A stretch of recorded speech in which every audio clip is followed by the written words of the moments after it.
তো এই ভিডিওতে আমার কাছে দুটো বড় ব্রেকিং নিউজ আছে। প্রথমত আইপিএল খুব শীঘ্রই শুরু হতে চলেছে এবং সেটা ভারতেই হবে। কবে কোথায় হবে সে ব্যাপারে তো ডিটেলসে বলবই। আর দ্বিতীয়ত টেস্ট ক্রিকেটকে বিদায় জানাতে চলেছে বিরাট কোহলি, আর টেস্ট ক্রিকেট খেলবে না কোহলি। তো এই দুটো ব্যাপার নিয়েই পুরো ভিডিওতে আলোচনা হবে। ভিডিওটা অবশ্যই তোমরা শেষ পর্যন্ত দেখবে, অনেক কিছু জানতে পারবে। আর এরকমই cricket related news, update, analysis video সবার আগে পাওয়ার জন্য চ্যানেলটাকে সাবস্ক্রাইব করে নেবে। সো চলো দেরি না করে ভিডিওটা শুরু করা যাক। তো প্রথমেই কথা বলবো বিরাট কোহলিকে নিয়ে, তারপরে আইপিএলের কথায় আসছি।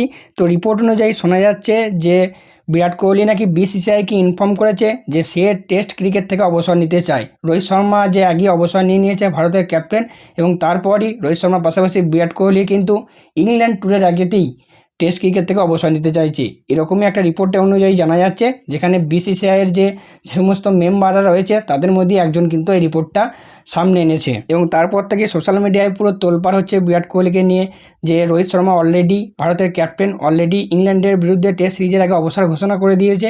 এবং এবার যদি বিরাট কোহলি অবসর নিয়ে নেয়, যেটা বিরাট কোহলির কাছ থেকে কেউই আশা করেনি। হ্যাঁ, রোহিতের অবসরটা হয়তো অনেকে আন্দাজ করছিল যে রোহিত অবসর নিয়ে নিতে পারে, বাট বিরাট কোহলির কথা কিন্তু কেউই চিন্তা করেনি।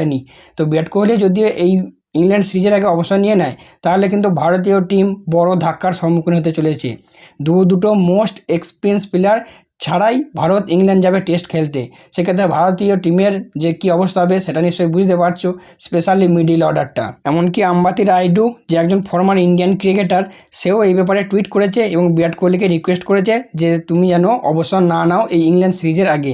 তার মানে একটা কথা বুঝতে পারছো, নিউজটা কিন্তু ফেক নয়, অলমোস্ট এটা কনফার্ম।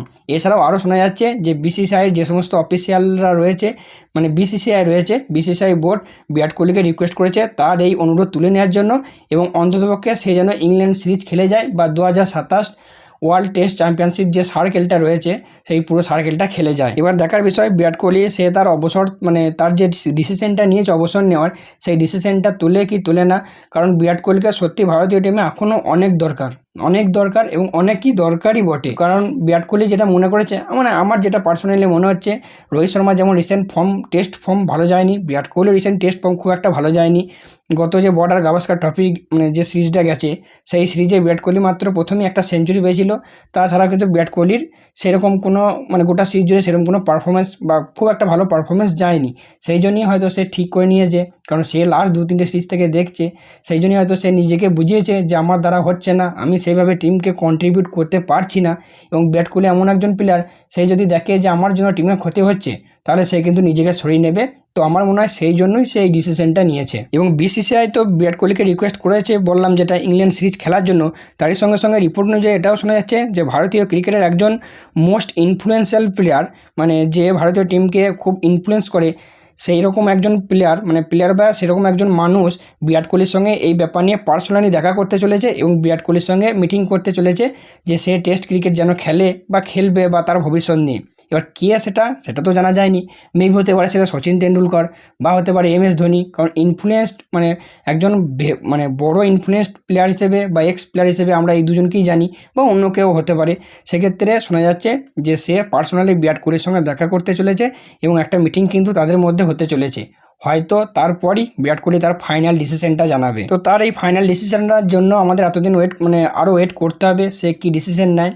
তো সেই ব্যাপারটা জানার জন্য আমাদেরকে ওয়েট করতে হবে। তবে আশা রাখবো সে যেন অন্ততপক্ষে ইংল্যান্ড সিরিজটা খেলে, কারণ ইংল্যান্ডের মাঠে এরকম একটা এক্সপিরিয়েন্স প্লেয়ার যদি না থাকে, সেক্ষেত্রে ভারতের টিম কিন্তু অনেক সমস্যার সম্মুখীন হতে চলেছে।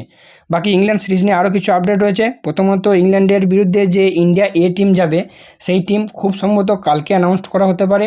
আর ইন্ডিয়ার যে মেন স্কোয়াড রয়েছে সেই ব্যাপারেও কিছু আপডেট রয়েছে, যেমন শেষ আরকে ভারতীয় টিমে আবার ইনক্লুড করা হতে পারে, মানে টেস্ট টিমে মিডিল অর্ডারটা, মানে বিশেষ করে মিডিল অর্ডার খেলার জন্য। আর তাছাড়াও বিসিসিআই প্ল্যান করছে একটা মিডিয়া কনফারেন্স রাখার জন্য, যেখানে মানে যে কনফারেন্সে বিসিসিআই ইংল্যান্ডের বিরুদ্ধে সিরিজের টেস্ট টিম অ্যানাউন্স করবে। এবং তার সঙ্গে সবথেকে যেটা ইন্টারেস্টিং ব্যাপার হবে সেই মিডিয়া কনফারেন্সে, সেটা হলো বিসিসিআই ভারতের যে নতুন পরবর্তী টেস্ট ক্যাপ্টেন হতে চলেছে সেটাও কিন্তু সেখানেই অ্যানাউন্স করবে, এরকমটাই শোনা যাচ্ছে।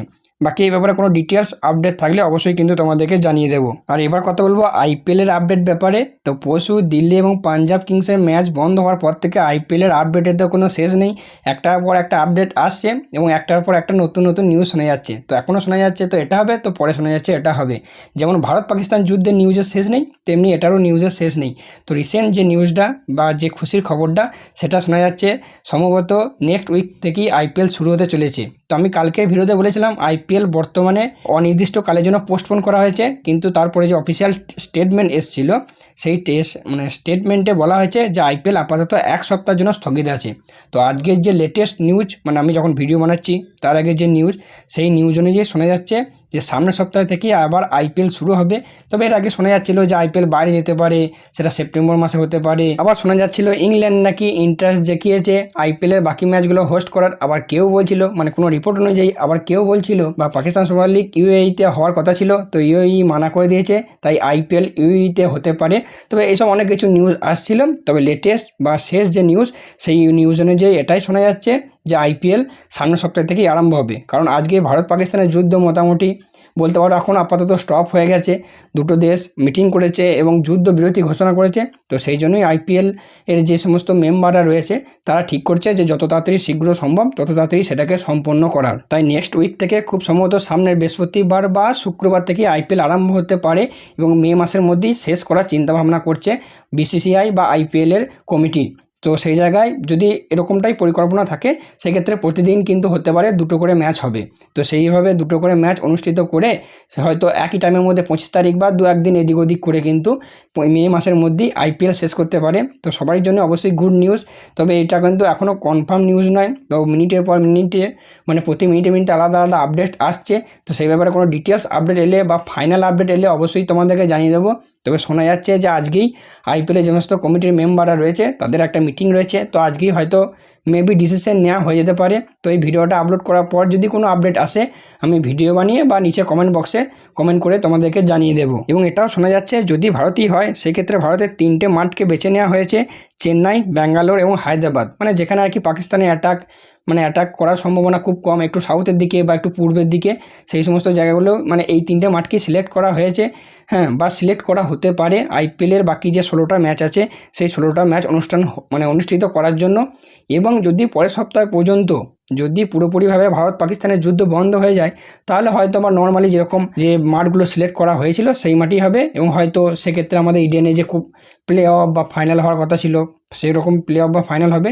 আর যদি পরিস্থিতি পুরোপুরি ঠিক না হয় সেক্ষেত্রে কিন্তু এই 3টে মাঠের মধ্যেই বাকি সমস্ত ম্যাচগুলো অনুষ্ঠিত হবে। এবার সেটা বিসিসিআইয়ের যে সমস্ত কমিটি মেম্বাররা রয়েছে তারা কি ডিসিশন নিচ্ছে সেটার উপর নির্ভর করছে।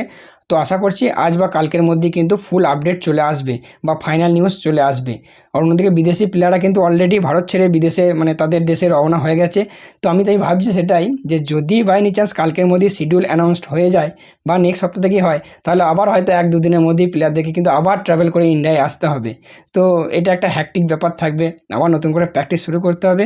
আর যাই হোক, আরেকটা আপডেট সেটা হলো দিল্লি এবং পাঞ্জাবের ম্যাচ, যে ম্যাচটা হতে হতে মাঝখানে বন্ধ হয়ে গেছিলো। পাঞ্জাব 10 ওভার ব্যাট করার পর খেলাটা বন্ধ হয়েছিল। তো সেই নিউজটার মানে সেই রিপোর্টটা বা সেই ম্যাচটার ব্যাপারে শোনা যাচ্ছে যে পরবর্তীকালে সেই ম্যাচ থেকেই বাকি ম্যাচগুলো অনুষ্ঠিত হবে এবং সেই ম্যাচটা কিন্তু 10 ওভারের পর নয়, নতুন করে এবং ফ্রেশভাবে প্রথম থেকেই শুরু হবে। তো আইপিএল আবার ফিরছে, তো এই ব্যাপারে নিয়ে তোমরা কতটা ইন্টারেস্টেড বা খুশি হয়েছো অবশ্যই কমেন্ট করে জানিও। যুদ্ধের পর আবার ক্রিকেটের মহাযুদ্ধ শুরু হচ্ছে, তো কতটা খুশি অবশ্যই কমেন্ট করে জানিও। ভিডিওটা বা নিউজটা ভালো লাগলে যদি একটা খুশির মনে হয় নিউজটা তাহলে অবশ্যই একটা লাইক করে দিও, বন্ধুদেরকে শেয়ার করে তাদেরকেও জানার সুযোগ করে দিও। তো চলো দেখা হচ্ছে পরবর্তী ভিডিওতে।